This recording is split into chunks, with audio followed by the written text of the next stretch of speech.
बहुत important 2 log 5। चलो देखो, सबसे पहले लॉगरिथम का एक क्वेश्चन देखते हैं। सबसे पहले इसको एज इट इज उतार देते हैं, अभी बताएंगे क्यों। 2 log 5 प्लस का log 3 3 log 2, क्योंकि इसमें फर्दर और कुछ नहीं कर सकते, यहां पे लेके कर सकते हैं 1/2। 36 को क्या लिख सकते हैं, 6 की पावर 2 log। देखिए अभी जब तक नेचुरल लॉग ना कहा जाए तो बेस को 10 ही मांगे चलते हैं, क्या करते हैं 10। तो यहाँ पे हिडन बेस 10 है, और जिसका बेस सेम होता है उसकी वैल्यू क्योंकि हम जानते हैं बेस भी सेम हो, जो भी बात है दोनों से एक बात हो जाती है, ठीक। तो उसका 1 हो जाएगा, इधर फिर उतार लेंगे log 5 log 3 log 2 माइनस 2 बाहर लाएंगे 2 log 6 को 3 इंटू क्रॉस 2 लिख सकते हैं। अभी बताएंगे क्यों लिखा जाए, इसको 1 हो जाएगा मल्टीप्लाइड बाई 1। Any problem.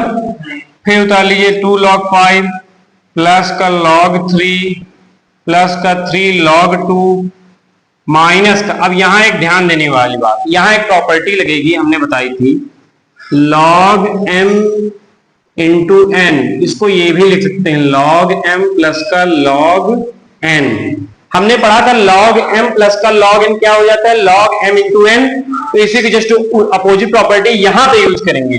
देखो 2 से 2 कैंसिल हो गया पहले तो, और log 3 पहले में और दूसरे में log 2 माइनस का 2। Any problem. माइनस का साइन बाहर रखे रहेंगे। अब देखिए ध्यान दीजिएगा 2 log 5 प्लस का log 3 प्लस का 3 log 2 माइनस का log 3 माइनस का log 2 माइनस का 2।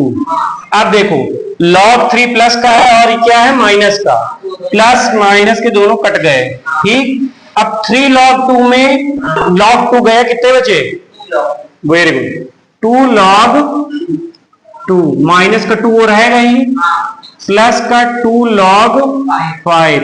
अब देखो दोनों में 2 है तो 2 कॉमन ले लीजिए, तो log 5 प्लस का log 2।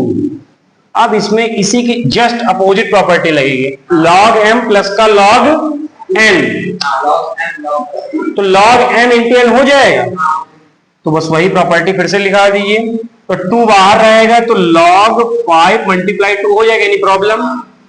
माइनस का 2, अब log 5 2 या 10 हो जाएगा, माइनस का 2 एज इट इज। log 10 की वैल्यू हम लोग जानते हैं 1 हो जाएगी, तो 2 माइनस 2 क्या आ गया बेटा, 0। यही आपका रिक्वायर्ड आंसर हो जाएगा, ठीक। लिख लीजिए।